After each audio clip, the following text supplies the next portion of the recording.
Indeed, I can. Go right ahead. So we're Floor all is yours, set. my friend. Thank you. Okay, well, this is a slightly modified version of a presentation I gave in private yesterday, and the idea was to address an argument that you see in non-globar circles that you can prove the shape of the Earth by means of logic alone. So, yeah, I added a couple of slides here. Is logic about thinking? Do we need to try to think? Well, no, because logic is not really about thinking, but how we express our thoughts and words.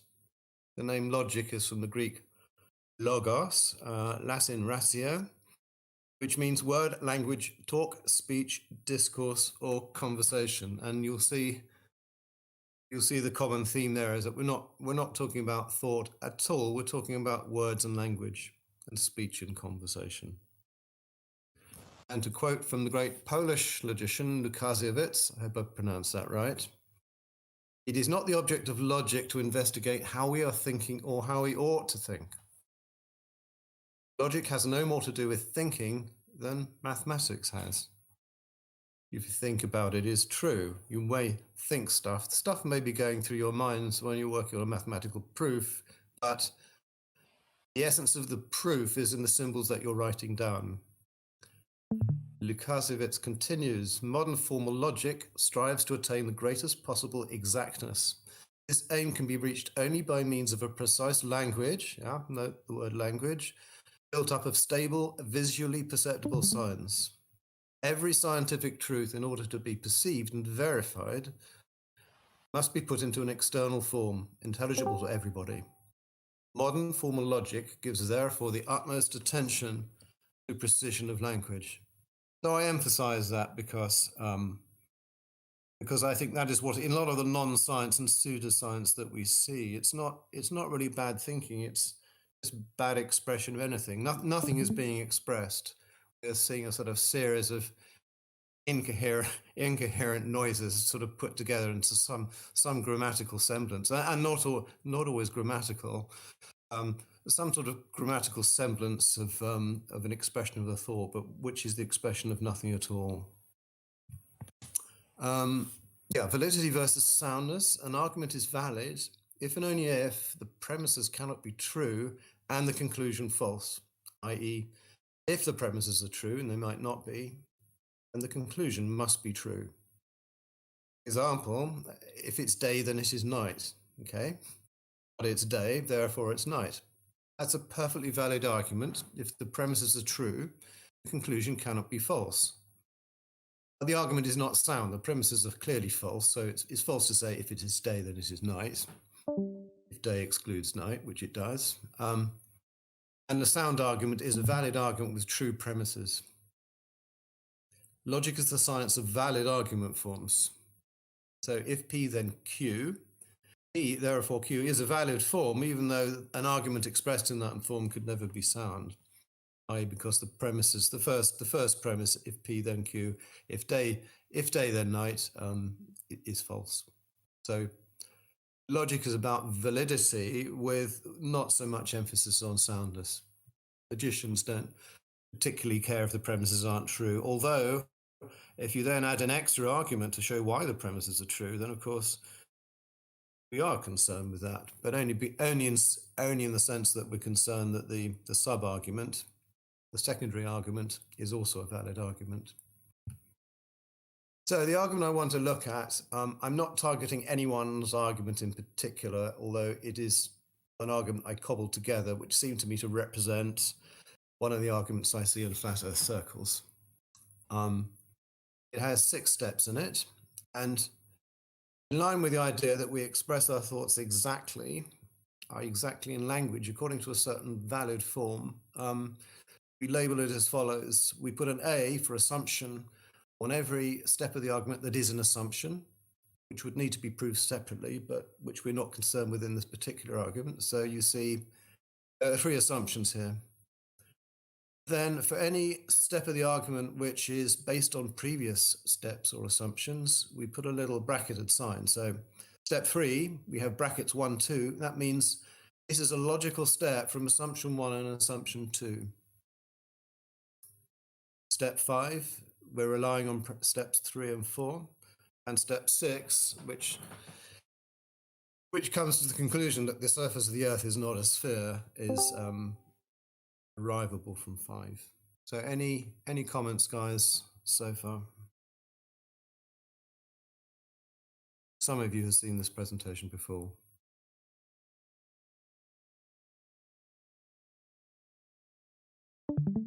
No? Shall I go on? I should go on.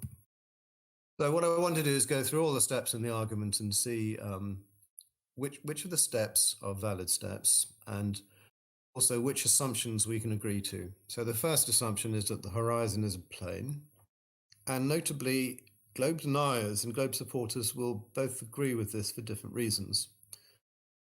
So globe deniers will agree. They'll say, well, the apparent horizon is a line that's at eye level. And remember, in flat Earth world, horizon always rises to eye level. If you can climb as far as you like, you can climb to up the top of Mount Everest, and there'll be no visible dip. The horizon will still be at eye level, which some may say is false.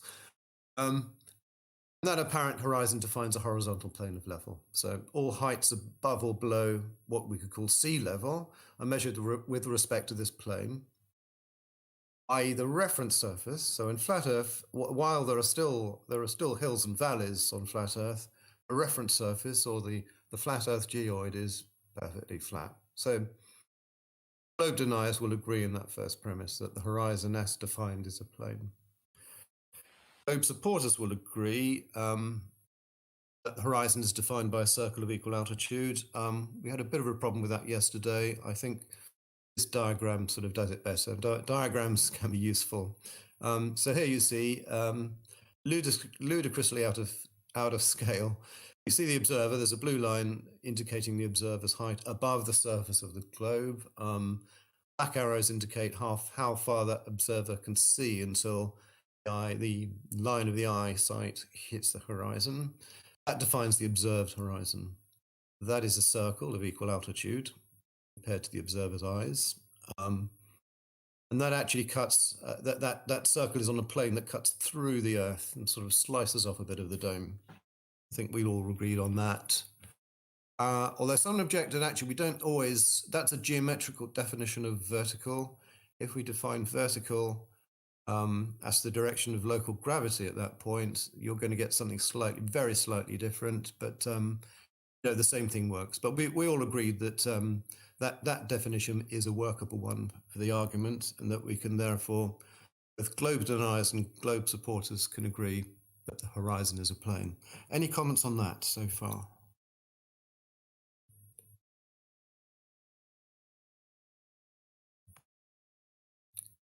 Going on, step 2. All vertical lines are perpendicular to the horizon. Obviously, globe deniers would agree with that, because there's only one plane. There's only one plane defining the Earth, defining the surface of the Earth, and that horizontal reference plane determines the vertical as a perpendicular to that plane. So no problem there. If you are a globe denier, you will agree that all vertical lines are perpendicular to the horizon. Globe supporters will also agree, but for a completely different reason. Now, you notice the word all there at the first premise. All vertical lines in logic, in logic, that means every vertical line, and that does not preclude all lines being, or all vertical lines just being a unique line. So one line. Globe supporters will say that the vertical is a unique line perpendicular to the circle of equal altitude and crossing the observer's viewpoint. Let's just go back to that. You can immediately see, if we moved that blue line, the observer height, if we moved it to a different part of the globe, then that circle of equal altitude will change. Therefore, the horizon plane defined by that circle will change. So again, step 2, both sides agree, but for really quite different reasons. But step 4 is that all lines that are perpendicular to the same plane are parallel to one another. It is implied by Euclid's fifth postulate, and both sides should agree to this. And in fact, we don't really require Euclid's fifth postulate anyway, because a plane a plane is a plane. It's by definition flat, and you can only have a plane at all if Euclid's fifth postulate is true. That's a subtle point, and in any case, I believe both sides will agree, and if they don't, they can ask me afterwards. Step 5, all vertical lines are parallel to one another, follows by logic from step 3 and step 4. Now, when I presented this earlier, people objected that, well, step 3 isn't true, surely. It's not true that all vertical lines are perpendicular to the same plane. Well, I'm going to look at step 3 shortly. But the point is, we're concerned in any kind of move that has a bracketed number of assumptions. We're concerned about the validity of the move. Does step 5 follow logically, and logically alone, from step 3 and step 4? And yes, it clearly does, because that move instantiates the logical form, all B's are C's, all A's are B's, therefore all A's are C's. And you can see that must be true on the assumption that all B's are C's is true, and all A's are B's is true. So the step is valid, but not necessarily sound. It's not sound if either step 3 or step 4 is false. So we conclude the surface of the air is not a sphere, which follows, it actually follows with quite a few steps from premise 5, but I think we all agree if premise 5 is true, i.e. all verticals are parallel, then the Earth cannot be a globe. That's just intuitively true. So we have an argument whose core assumptions, and not derivations, i.e. 1, 2, and 4, are agreed to be correct. Both globe affirmers and globe deniers agree that assumptions 1, 2, and 4 are correct. So if the conclusion is to be true, the argument must be valid. But some of us think the conclusion is clearly not true. Therefore, there must be something wrong. There must be something wrong somewhere with the argument that's nothing to do with the assumptions, but to do with its validity. So we agreed on the validity of steps 5 and 6. What about step 3? So step 3, all vertical lines are perpendicular to the same plane. Does it follow logically from the horizon is a plane, and 2, all vertical lines are perpendicular to the horizon? Let's have a closer look. So let line A and line B be any two lines perpendicular to the horizon, i.e. to the plane of the horizon. Then A is perpendicular to the horizon, and B is perpendicular to the horizon. Does it follow that A and B are perpendicular to the same plane? Well, you might think so, because it's a theorem of logic that if A bears a relation R to C and B bears the same relation R to C, then for some X and for some Y, A are X and A are Y, and X equals Y. And that bit X equals Y, X is identical to Y, is the logical equivalent of the same plane. There's an important qualification here for that theorem, that the term C, in both of its occurrences, and notice it occurs twice, occurs in ARC and BRC, it must refer to the very same thing. And if not, it's what we call the fallacy of equivocation, i.e. using the same term to mean different things. So A is perpendicular to the horizon, let's say the horizon in London, and B is perpendicular to the horizon, i.e. properly the horizon in New York. Are A and B perpendicular to the same thing? Well, they're clearly not, because it's not necessarily true that the horizon in New York and the horizon in London are one and the same thing. Non-globe, for globe deniers, yeah, it's true, because there's only one horizon. The horizon in New York must be the same as the horizon in London, but globers will want to deny that. They'll say the term horizon refers to an object defined by the viewer's location. And let's just quickly go back to our diagram. So let that blue line be sort of somewhere in England. If we move it round, so the base of the blue line is in New York, then the observer's horizon has moved, and therefore the plane defined by that circular horizon is different. So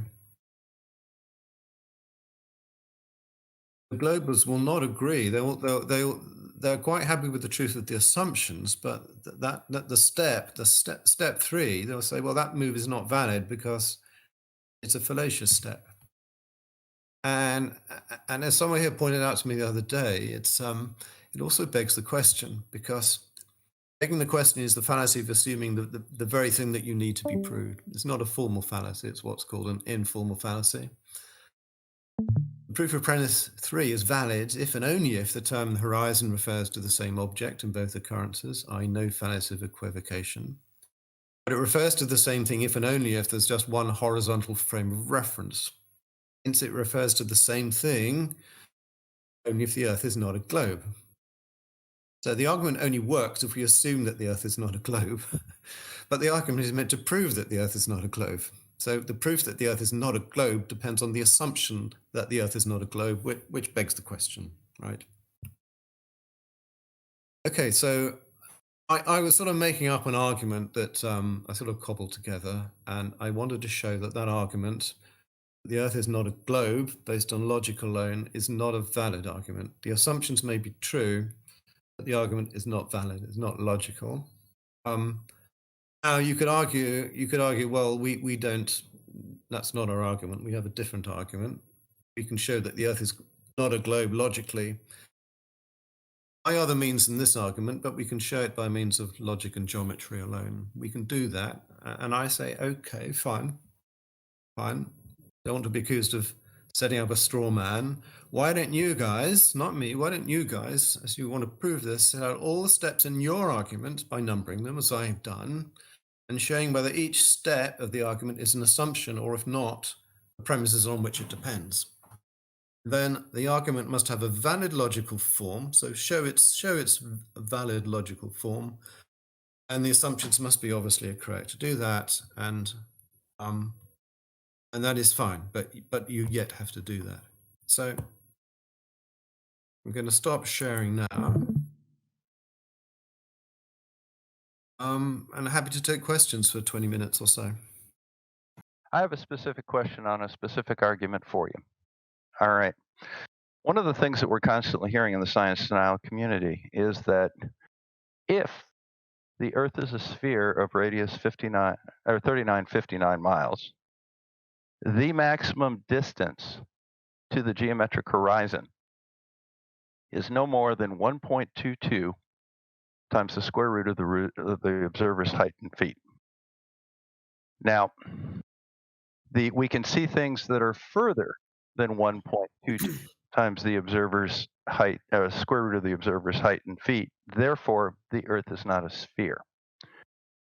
Is that a sound argument? Funny, we discussed that today. It's Exactly. it's not a good argument. Sorry, can you hear me okay? Yeah, I hear you fine. Yeah. This is another, well, there are a number of problems with this. First of all, if you look at that argument about seeing further, and there are photographs, it's clearly the photos have been selectively chosen. Normally, if you, I've done this a lot of time looking at the horizon when I'm out, out to sea, and if you go on a boat from the mainland and you're crossing over to an island and you're going more than sort of 3 or 4 miles, more than 10 miles, you pretty much always see the mainland sort of fall away into the sea and then disappear. It's very rare. Very occasionally you get sort of refractive effects, but these are quite rare, and it seems clear to me that when you see these photos of sort of oil rigs sort of hovering up in the air, that people have selectively chosen the picture that proves the point of view they want to, that proves their case. So that's a form of selection bias or confirmation bias. So confirmation bias is not a part of logic; it's more a part of statistics. You have to select your data in a way that's sort of independent of the conclusion you want. So that's the first error, but it's not a logical one. Logical error, I think, is another form of equivocation where you're confusing the apparent horizon, which may be apparent for refractive reasons, with the geometric horizon. The geometric horizon is perfectly defined in terms of the shape of the Earth, and as you say, it's 1.22 there's actually a more precise formula, but yeah, a rough formula is 1.22 times the square of the observer's height. That's the geometric horizon, very well defined. The apparent horizon could be anything you like. It's whatever you happen to be seeing at the time. And you can be deceived by the apparent horizon for all sorts of reasons. You may just be hallucinating or drank too much beer. So it's a fallacy of equivocation again.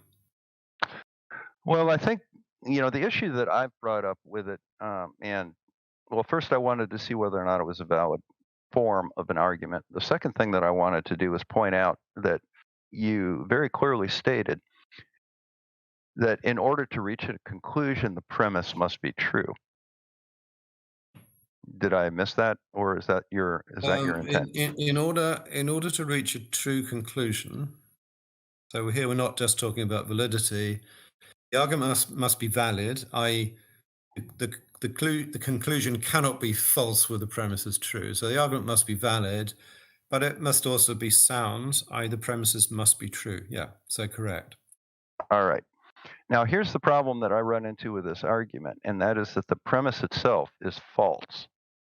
Now, the geometric horizon is we'll agree that that is 1.22 times the square root of the observer's height. However, that's not the horizon that we are looking at. We are looking at a different horizon, which is an avocation fallacy, correct?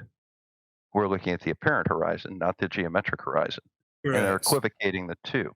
Second of all, it is given the fact that there is refraction in our atmosphere, and that refraction in general, there are exceptions, of course, but in general, extends our horizon past the geometric horizon. That would be a normal finding of a horizon in an atmosphere. So claiming that the Earth is flat because we see further than the geometric horizon is a false argument. Would you agree with that, or do you have any thoughts on that? I would totally agree with that, Bob. Now, are there any other arguments that you're seeing in the science denial community that you would like to take a shot at? Or is there anything that any of the panel would like to ask him to take a shot at? I've done mine. Can I quickly suggest where I'm thinking on this? Please. There are two, I think. One is this argument that Euclid says that the angles of a triangle must add up to 180 degrees, or rather to two right angles, as Euclid puts it. Euclid doesn't use the term degrees; they didn't have that. Well, that there's a misunderstanding about what sort of Gauss and Lobachevsky and the others, Bolyai, were saying. With non-Euclidean geometry, you have a different definition of straight. Now, you'll hear the globe denier sort of saying, oh, well, straight is straight. There can't be, Euclid says what a straight line is. Well, actually, Euclid doesn't really say what a straight line is. He just says, well, a straight line is sort of one that sort of falls evenly upon its points, and been a lot of debate what that even means. Non-Euclidean geometry says, well, no, let's just call the straight line the shortest distance, which is definitely mathematically definable. And it's called a geodesic as a general term. So we can have straight lines in non-Euclidean space. So it's perfectly false to say that if we define a triangle as sort of three geodesics that sort of connect with one another, it is then perfectly false to say that by definition that the angles of a triangle must add up to 180 degrees or two right angles. So I think there's a bit of work to be done there with those who say, well, the Earth must be flat because the angles of a triangle add up to two right angles. That's false. So that's one. There is another one that one of the sites discussed yesterday with it was Where's Wally? Is he here? He was on there, and they were quoting someone else, I think Fight the Flat Earth, saying that science does not give us proof of anything. And they're saying, well, we've got logic and geometry. We can prove stuff science can't. And I think there's a bit of work to be done to explain exactly what the word proof means, because that's important. And in a sense, science actually does prove things because it establishes the best model for the observable data that we have. And I think with that, we might want to question this. Has anyone heard of this model affliction concept? We're afflicted by models. Well, yeah, possibly we are, but there is more to be said on that. So that's my two ideas for how we could take the sort of logic and globe denial and apply it. Well, I think you raise a very interesting point there, and that concerns triangles. Yeah. Now, a triangle on a flat plane does indeed have the sum of the internal angles equaling two right angles or 180 degrees. I think you'll agree with that, correct? Yeah, on a plane. On A a flat flat plane is a plane, plane, right? correct. On a flat plane, it's 180 degrees. Now, using a non Euclidean definition of triangles and lines, with lines starting off being the shortest distance between any 2 points on the surface of an object, or On the geodesic, correct. the Yeah. geodesic, and you're using the term geodesic to mean a datum encompassing the surface of an object, correct? We're using the term geodesic to refer to whatever surface you're on, the shortest distance between 2 points on that surface. All right. Correct. And On the surface, though. that surface is a surface. It's two dimensions in the sense that it's got sort of two variables. That surface does not have to be Euclidean. If All we right. drop if we drop the fifth postulate and put something else in its place, then we get a geometry that's non-Euclidean, where you can still have triangles, you can still have straight quotes lines, but the triangle angles don't conform to Euclidean geometry.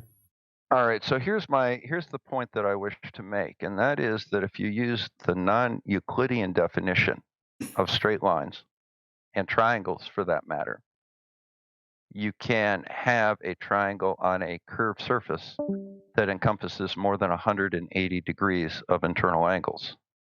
Yeah, that's However, right. that exact same concept, when applied to a plane, will also be valid and come up with straight lines that are the shortest distance between 2 points, and the internal angles will be 180 degrees, correct? It'll encompass Correct. both. Correct. Would that be analogous to looking at Newtonian physics as we would look at Euclidean geometry, and then looking at Einstein as non-Euclidean geometry, because non-Euclidean geometry, or Einstein would encompass everything that Newton has and expand it to non-Newtonian situations, Well, specifically very massive, very fast, et cetera, et cetera. that's correct. All right. But what we need to do is to look at the arguments that other people would apply to that and see, well, where does the fallacy lie? What are they doing wrong? Well, then let's take their argument that they apply to it. All right. Let's do Is that. there validity in the statement that non-Euclidean geometry superseded Euclidean geometry? It incorporates it.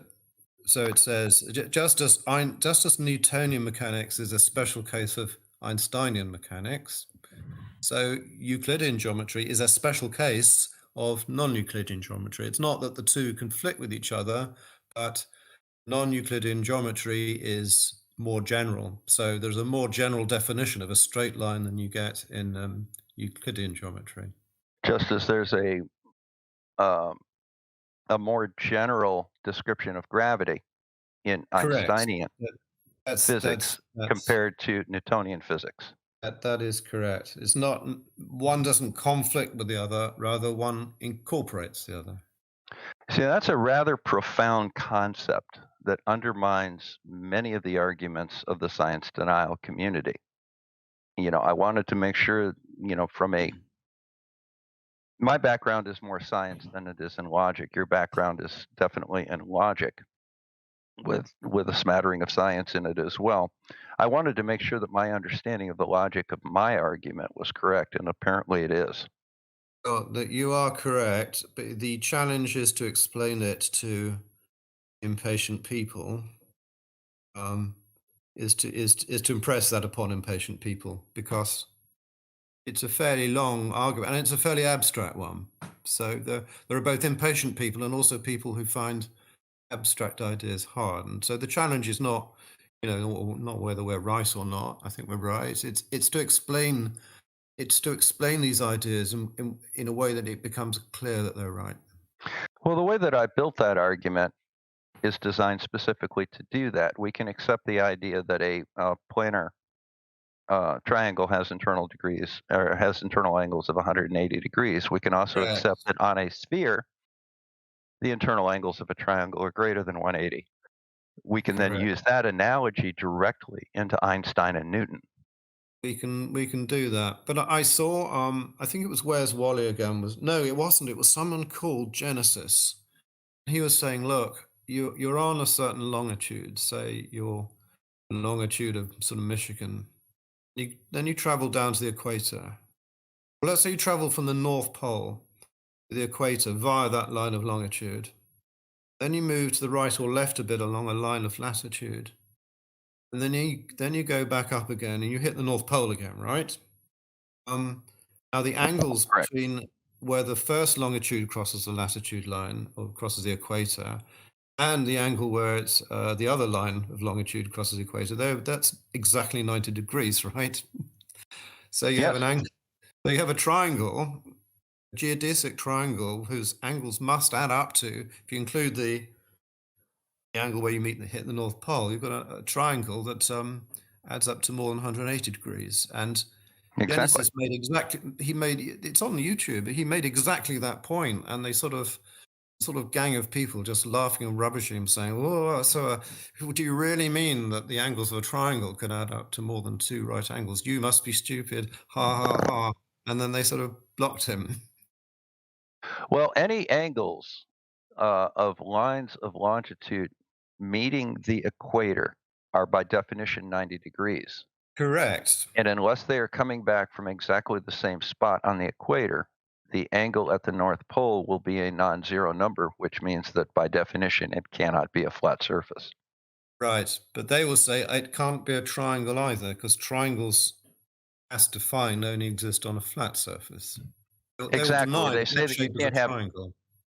their argument is that you cannot have curved lines and have it still be a triangle. And in non-Euclidean geometry, of course, you Y- can. Yeah, they will even have little slogans saying, bendy curves, sorry, bendy straight lines or whatever. So a straight line is a straight line, they'll say. They're not attending to the more general definition of a straight line as the shortest distance between 2 points on some surface or another.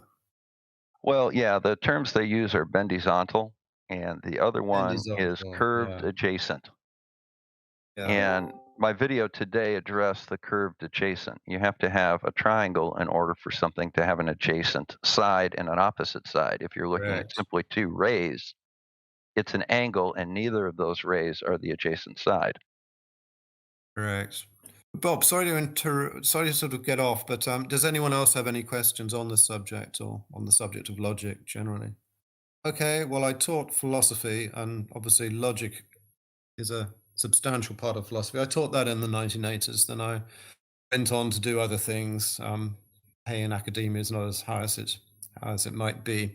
I worked in public policy for a long time as a government advisor, in effect.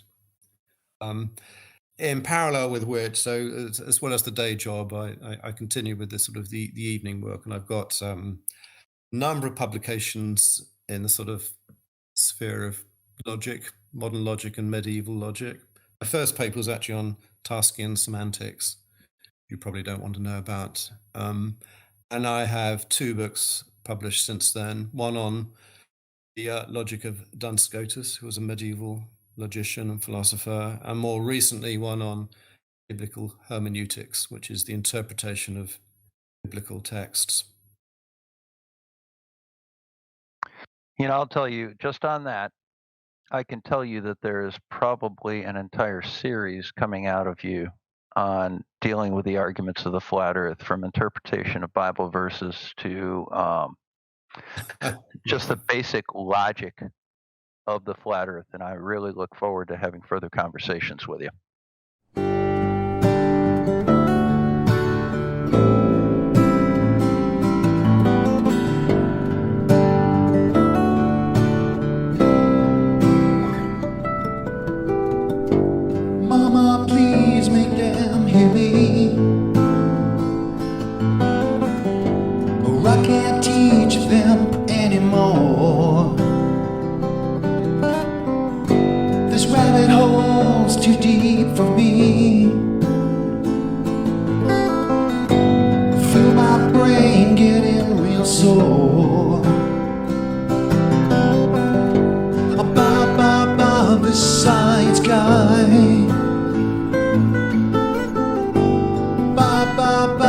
Science Guy.